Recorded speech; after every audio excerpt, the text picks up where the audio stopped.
रोहित, अनिल, सुमित और अर्जुन चारों बहुत खुश थे क्योंकि वे सब हिमाचल घूमने जा रहे थे। उन सब का ग्रेजुएशन पूरा हुआ था और फिर इस ट्रिप का प्लान किया गया।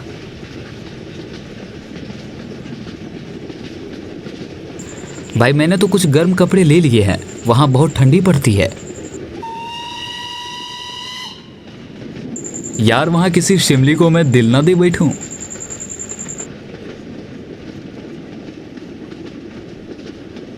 तू तो है ही दिलफेक आशिक, तुझे कोई ना कोई मिल ही जाएगी। कुछ घंटों के बाद ट्रेन से हिमाचल की प्रकृति की छटा के नज़ारे दिखने लगी।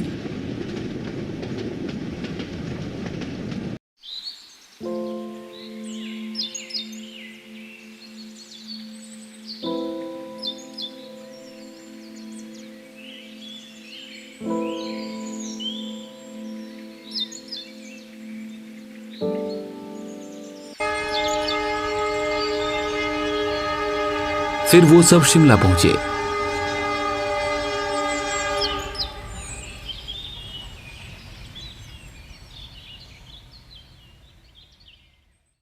रात हो चुकी थी तो जल्दी से एक होटल में रुक गए। अगले दिन भरपूर शिमला का मजा लिया चारों ने। वहां तो जितना घूमो उतना ही कम था। रोहित पहाड़ों के फोटो खींचना चाहता था और कई प्राकृतिक चीजों के भी, तो वो चारों पहाड़ों पर चल दिए, पर उन्होंने कोई गाइड नहीं ली। अक्सर लोग पहाड़ों पर घूमने के लिए गाइड का सहारा लेते हैं। शाम हो चली थी पर वो बेफिक्र होकर अभी भी घूम रहे थे।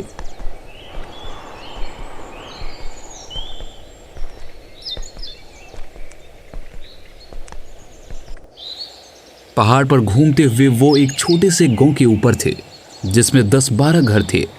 वहां पहाड़ से गांव बहुत ही शानदार लग रहा था।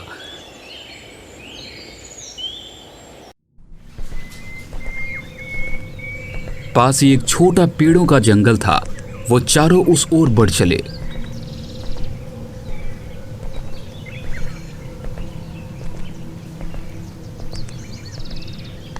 बाहर से जितना कम जंगल दिख रहा था, अंदर कुछ ज्यादा ही घना था।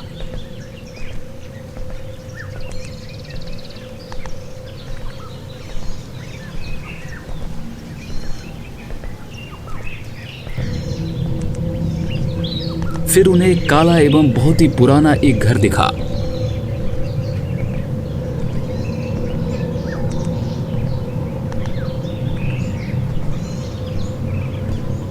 पर पास जाकर ठीक से देखा तो वो एक मंदिर था, पर बहुत ही पुराना।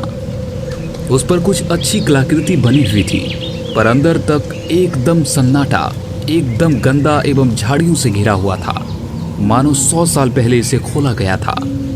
शाम अब रात में बदलने वाली थी और अंधेरे ने अपना कदम बढ़ाना शुरू कर दिया। भाई लौट चलो, रात होने वाली है। पर रोहित और अर्जुन का मन उस मंदिर के अंदर जाने को कर रहा था। चलो यार अंदर देखते हैं कि अंदर से मंदिर कैसी है। क्या पता अंदर लाखों का खजाना ही हो जो हमारा इंतजार कर रहा हो। कुछ हाँ व ना के बाद वो चारों अंदर जाने के लिए तैयार हो गए।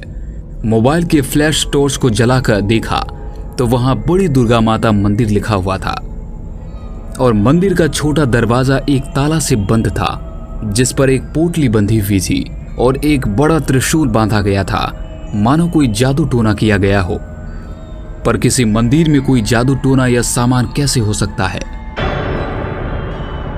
यार ताला भी लगा है, अब क्या इसे तोड़ोगे? छोड़ो बे, चलते हैं। पर रोहित ने एक बड़ा सा पत्थर उठाकर उस पर जोर से मारा। 2 बार में वो ताला टूटकर दूर जा गिरा। वाह मेरे पहलवान। त्रिशूल को खोलकर वहीं रखकर धक्का देकर दरवाजों को खोला। जैसे ही मंदिर का दरवाजा खुला, एक चीख की आवाज व एक हवा उन चारों को छूती हुई निकल गई। यह चीख सुन उन्हें कुछ डर तो लगा, पर रोहित बोला, यार कोई छोटा जानवर जंगल में चिल्ला रहा होगा, डरपोक कहीं के। बाहर से मंदिर छोटा दिख रहा था, पर अंदर काफी लंबा वो बड़ा सा दीवार मकड़ी के जालों वो कालेपन से भरा हुआ था। चारों अंदर की तरफ गए।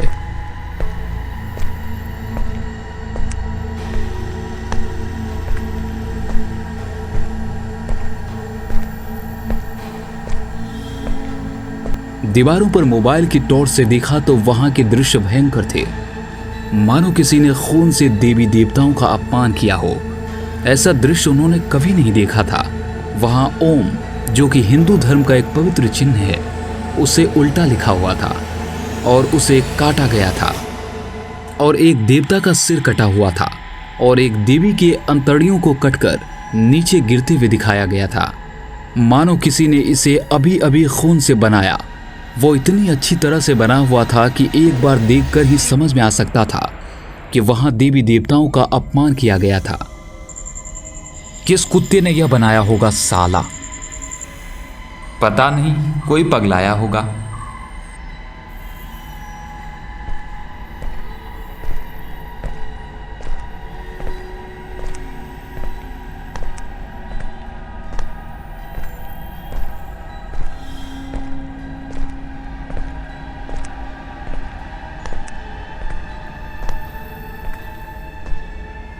फिर वो मंदिर के गर्भगृह में पहुंचे।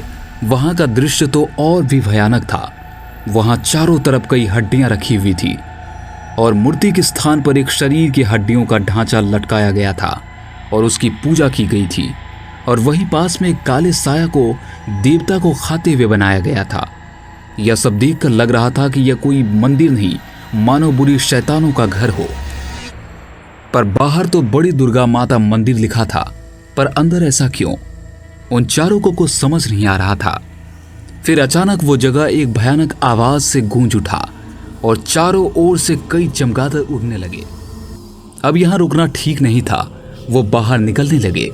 अनिल, अर्जुन और सुमित तो बाहर की तरफ जाने लगे, पर रोहित वहीं खड़े होठों पर मुस्कान लिए उस पूजा किए गए हड्डी के ढांचे को देखे जा रहा था। रोहित चल यार, कि तुझे अभी भी यह सब मजाक लग रहा है?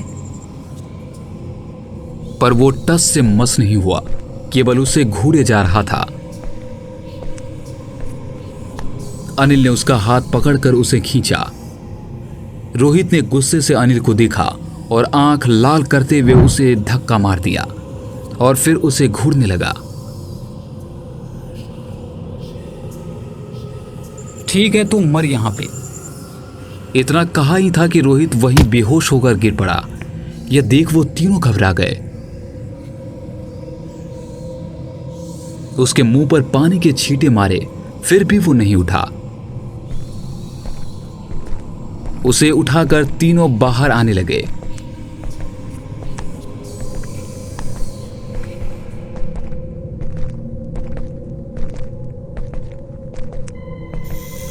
तभी उन्हें ऐसा लगा मानो कोई उनके पीछे खड़ा होकर गुस्से में गुर्रा रहा हो, पर अंधेरे में कुछ नहीं दिखा।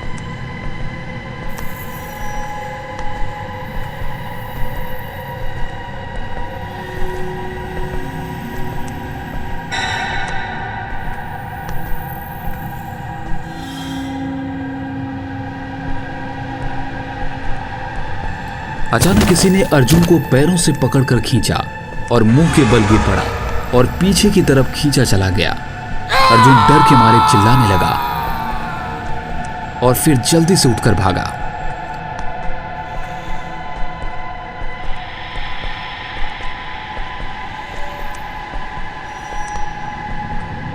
रोहित को कंधे पर उठाकर बाहर आने लगे तो देखा गेट तो बाहर से बंद है, पर अर्जुन ने गेट पर जोर का धक्का मारा जिससे वो खुल गया। फिर चारों तरफ बहुत तेज हवा चलने लगी और मानो उन्हें मंदिर के अंदर की तरफ खींच रही हो। अनिल ने वहां पड़े त्रिशूल को उठा लिया। जैसे ही त्रिशूल उठाया, सब कुछ शांत हो गया। वहीं गेट के पास त्रिशूल फेंक रोहित को कंधे पर उठा वो तीनों अंधेरे में भागे पहाड़ की तरफ।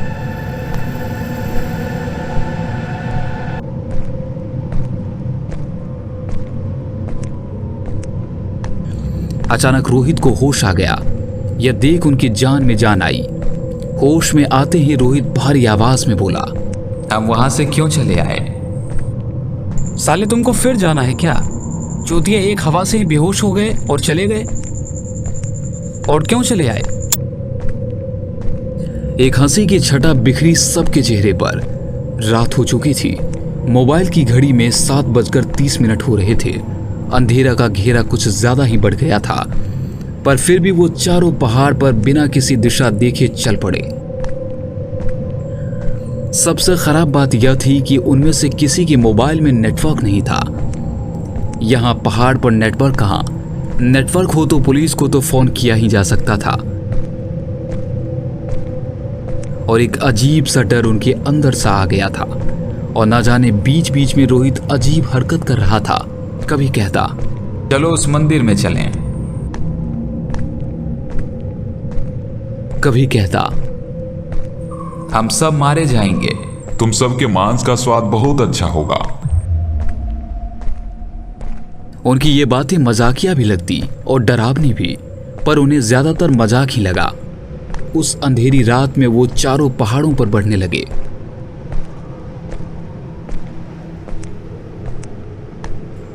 पर किस ओर बढ़ रहे थे इसका कोई अता पता नहीं।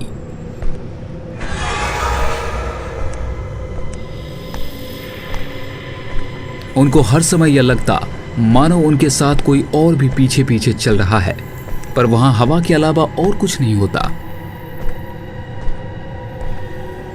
उन चारों को एक बहुत ही बुरी गंध घेरे हुए थी, मानो कोई मरा हुआ सड़ रहा हो। यार ये कैसा गंध है? जैसे कुछ सड़ रहा है। जब से मंदिर से बाहर आया हूं यही गंध जैसे चारों तरफ फैला हुआ हो। हाँ यार, यह गंध मेरा भी दिमाग खराब कर रहा है।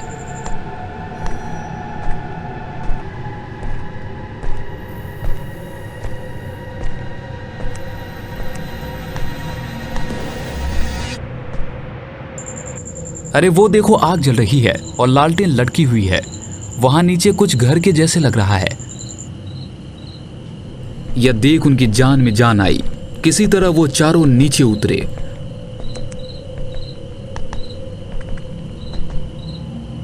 वहां एक नहीं, कई पहाड़ी छप्पड़ के घर थे।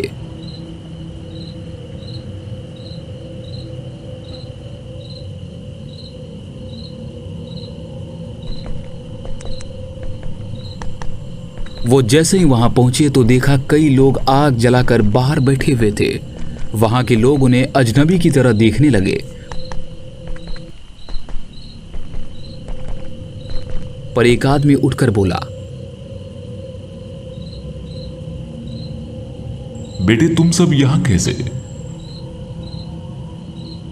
काका हम सब पहाड़ों में खो गए हैं। अंधेरा होने के कारण अब हम अपने होटल तक कैसे पहुंचे? देखो बेटा, घूमने आए लोगों का होटल पहाड़ के उस पार है और अब तो रात हो गई है और अब वहां कोई नहीं जाएगा।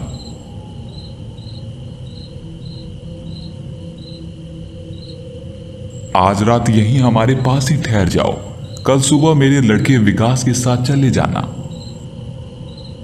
काका बहुत बहुत धन्यवाद। कोई बात नहीं बेटा, भगवान हमारी मदद करते हैं, ऐसे ही हम भी तो मदद कर ही सकते हैं। अब रात की ठंडी भी पड़ रही थी, तो वहीं बाहर आग के पास सब बैठ गए। अरे विकास, अपनी माँ से कहकर कुछ लोग आए हैं, जरा दाल और रोटी चढ़ा दे। बेटा क्या है ना, हम सब खा चुके हैं, तुम सब तो भूखे होंगे। क्यों परेशान हो रहे हो? हमारा पेट भरा है। विकास भी उन चारों के साल का ही था। वो सुबह बाजार में गर्म कपड़े और लकड़ियों से बने कई सुंदर सामान वहां पर्यटकों को बेचता था। और उसके पिता, जो कि अब उन चारों के काका हो चुके थे, वो भी वहीं काम करते थे। उसी से उनका घर चलता। केवल वो ही नहीं, वहां के आसपास के सभी यहीं काम करते थे। बेटा तुम सब इन पहाड़ों में क्यों इतनी रात में रुक गए? अरे काका, वो ऊपर एक जंगल में एक पुराना मंदिर देखने लगे, उसी में देर हो गई। काका घबरा कर बोला, कौन? वो जंगली वाली बड़ी दुर्गा माता मंदिर? हाँ काका वही। यह बात हो ही रही थी कि रोहित धड़ाम से खटिये से नीचे गिरा। वो एक बार फिर न जाने क्यों बेहोश हो गया। सब उसे उठाने में लग गए।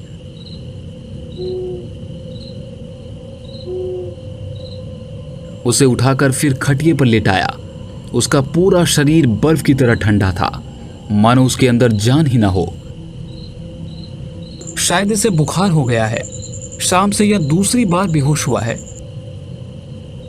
बेटा क्या तुम सब उस मंदिर के अंदर तो नहीं गए थे?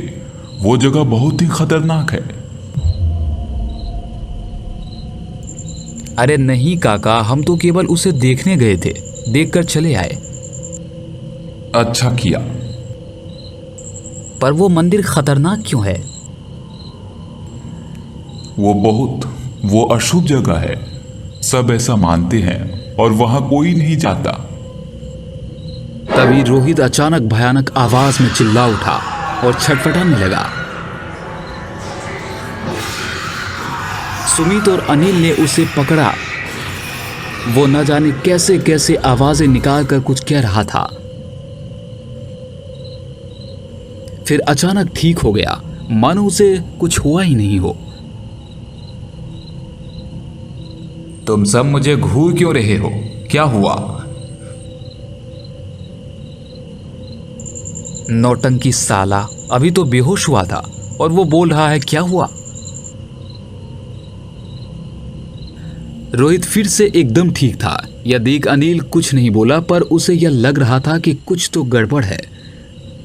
मंदिर में जाने के बाद वो सामान्य नहीं था और काका के अनुसार वो मंदिर एक खतरनाक जगह है, पर अनिल ने ज्यादा ध्यान नहीं दिया। फिर कुछ देर बाद तापने के बाद वहीं पास में एक जगह पर चारों लेट गए। विकास और काका भी अंदर सोने चले गए।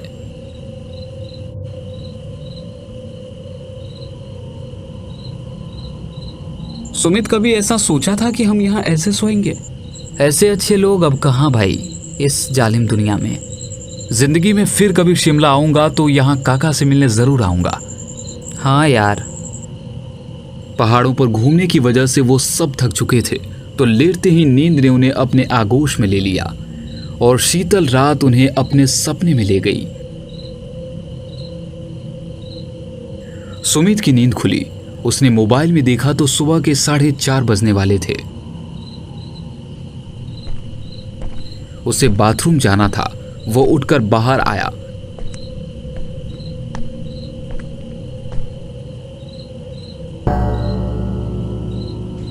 तो एक बार सुमित को लगा कि कोई बाहर खड़ा है, पर जैसे ही उसने देखा तो वह एक साया की धुआं की तरह उसके सामने से उड़ गई। उसे लगा कि कोई वहम है। फिर वो बाथरूम करने लगा, पर जब उसने पीछे देखा तो फिर कोई खड़ा था। आगे देखकर होश उड़ गए। वो रोहित था, पर वो जमीन से एक हाथ ऊपर उठा हुआ था। उसका सर ऊपर आसमान की तरफ था और मुंह खुला हुआ था। फिर वह गायब हो गया। सुमित घबराया। अपने दोस्तों को यह बताने के लिए उस ओर बढ़ा जहां सब सो रहे थे। वहां रोहित नहीं था, तो वो सबको जगाने लगा। चिल्लाहट सुन सब जग गए। तो सुमित बोला, रोहित अभी यहाँ बाहर से ही गायब हो गया। मैंने अपनी आंखों से देखा। क्या बकवास कर रहा है? वही बाहर होगा। आ दिखा कहाँ है? मैंने बोला ना, वो अभी यहाँ से गायब हो गया। पर गया कहाँ?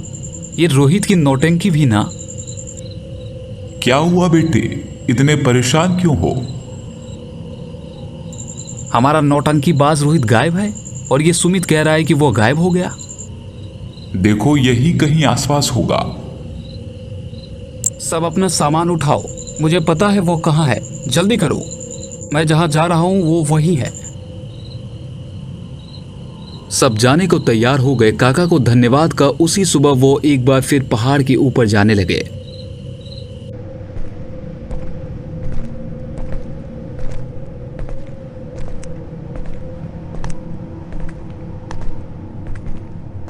कुछ दूर चल अर्जुन बोला, हम कहाँ जा रहे हैं? मंदिर जहां हम कल गए थे। पर हम उस मंदिर में फिर क्यों जा रहे हैं? क्या रोहित वहां है? हाँ यार, तुम लोग कुछ समझ रहे हो या नहीं? उस मंदिर से आने के बाद उसने कितनी बार वहां जाने की बात की, वो वही है। यार पर काका ने कहा कि वो जगह खतरनाक है और अंदर जाने से मना है। कल तो बड़े कह रहे थे अंदर चलो खजाना मिलेगा, और आज फट रही है। खजाना लेंगे, लो अब।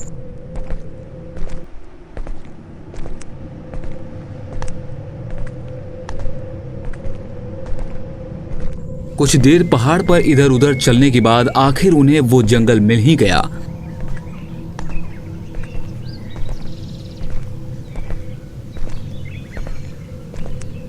कुछ ही देर में वो मंदिर के सामने थे। मंदिर खुला हुआ था और अंदर से किसी की आवाज बाहर तक गूंज रही थी, मानो कोई बहुत जोर जोर से मंत्र पढ़ रहा हो। तीनों अंदर की तरफ तेजी से दौड़े, पर गेट पर पहुंचते ही एक अदृश्य शक्ति ने उन्हें पीछे धकेल दिया। वो तीनों पीछे की तरफ जा गिरे।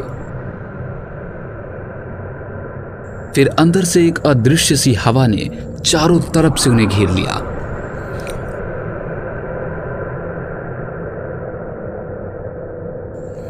तब अनिल ने पास ही रखे त्रिशूल को उठा लिया और हनुमान चालीसा पढ़ने लगा।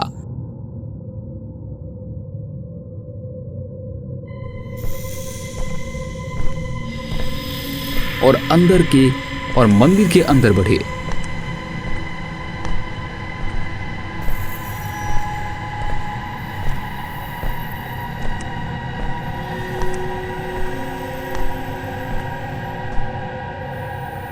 अंदर जाकर देखा तो रोहित वहां साधना की आसन में बैठा हुआ है और ना जाने कैसे मंत्र पढ़ रहा है।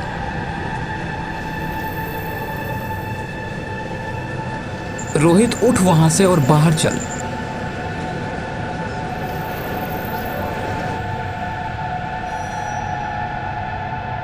रोहित ने पीछे देखा, उसकी आंखें सफेद व चेहरे पर एक शैतानी मुस्कान थी।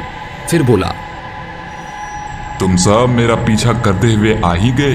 यही मेरा घर है। तुम सब यहां से भाग जाओ, वरना बचोगे नहीं। मुझे जागृत होना है।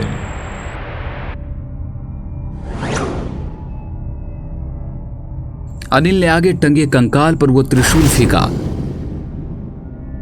तभी रोहित को एक झटका लगा और वो फिर सामान्य हो गया। फिर चारों बाहर की तरफ भागे।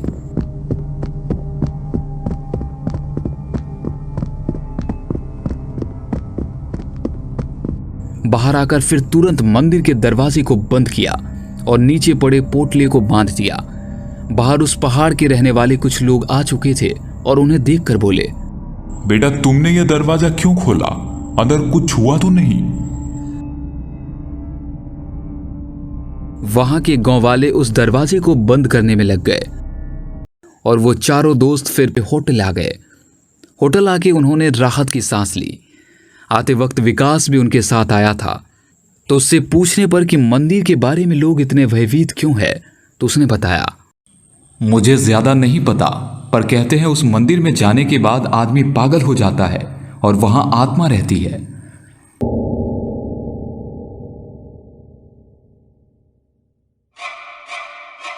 होटल आने के बाद फिर कुछ देर बाद ही रोहित की तबीयत फिर खराब होने लगी। वो छटपटा रहा था। यह देख तीनों बहुत घबरा गए। फिर वहीं पास के एक लोकल हॉस्पिटल में गए और उसे ग्लूकोज सलाइन लग गया। फिर वो कुछ शांत हुआ। डॉक्टर ने बताया कि कोई आंत की गड़बड़ी और पूरे शरीर में एलर्जी हुई है, तभी छटपटा रहा है। शाम होते होते वो लगभग ठीक हो गया और रोहित घर जाने के बारे में कहने लगा।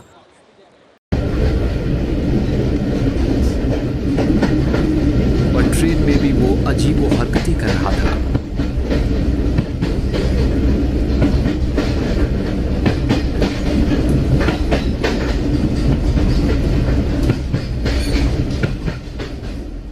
उस दिन जब उसने मंदिर में उस कंकाल को देखा तो उसे एक काला सा साया वहां दिखा जो उसे बुला रहा था।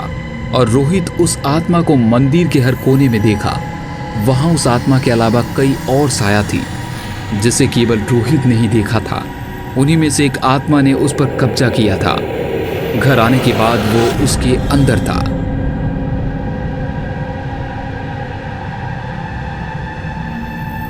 रात के कुछ 12 बज रहे होंगे। रोहित के कमरे से कुछ आवाजें उसकी मां को सुनाई दी। रोहित, तुम क्या कर रहे हो? उसकी मां ने बाहर से आवाज देते हुए पूछा। अचानक अंदर से सभी चीजों के इधर उधर गिरने की आवाजें आने लगी। उसकी मां ने तुरंत अंदर जाकर देखा तो रोहित ने कमरे के सारे सामान इधर उधर गिरा दिए और कुछ चीजें तोड़ दी है और वो दीवार से चिपक कर बैठा कांप रहा है। वो पूरी तरह से पसीने में भींगा हुआ था। क्या हुआ बेटा? उसकी मां परेशान होकर पूछा। उसने वहीं सामने दीवार की तरफ इशारा करते हुए कहा, माँ वो मुझे मार देगा। पर कौन बेटा, कौन मार देगा? अचानक वो बेहोश हो गया और कमरे की लाइट अपने आप बंद हो गई। चारों तरफ अंधेरा फैल गया। एक भयानक सा चीखने की आवाज पूरे कमरे में गूंजने लगी, मानो कोई दानव चिल्ला रहा हो। उसकी मां किसी तरह कमरे से बाहर गई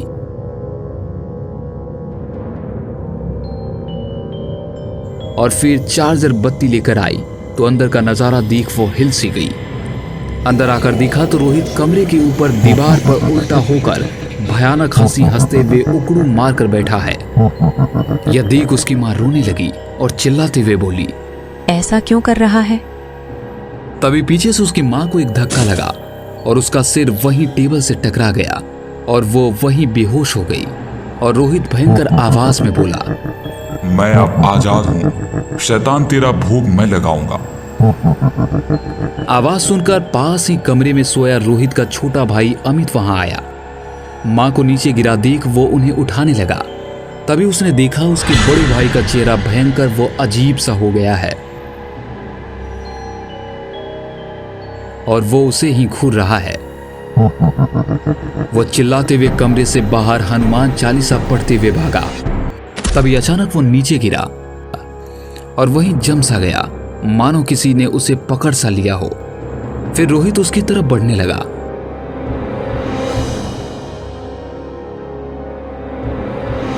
वो उसके पास आकर भयंकर आवाज में हंसने लगा।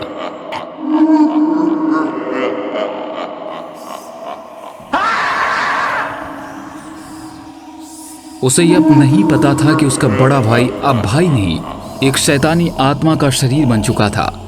रोहित उसे सूंघते हुए कहा, वाह रे शैतान, यह भेंट तुझे खुश कर देगी।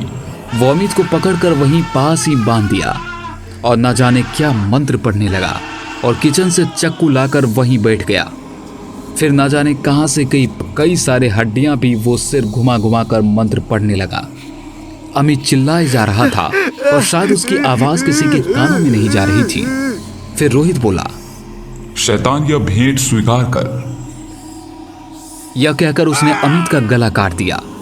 अमित छटपटाते हुए खून से लथपथ होकर कुछ ही देर में शांत हो गया।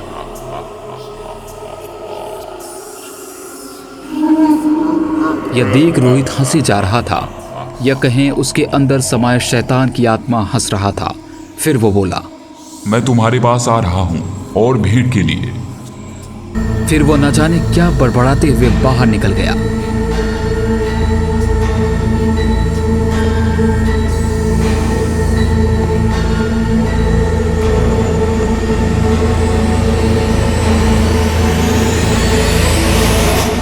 रोहित कहां गायब हो गया और उसका क्या होगा?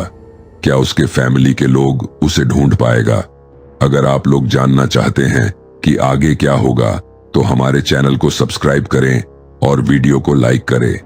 जल्द ही आएगा इसका नेक्स्ट पार्ट।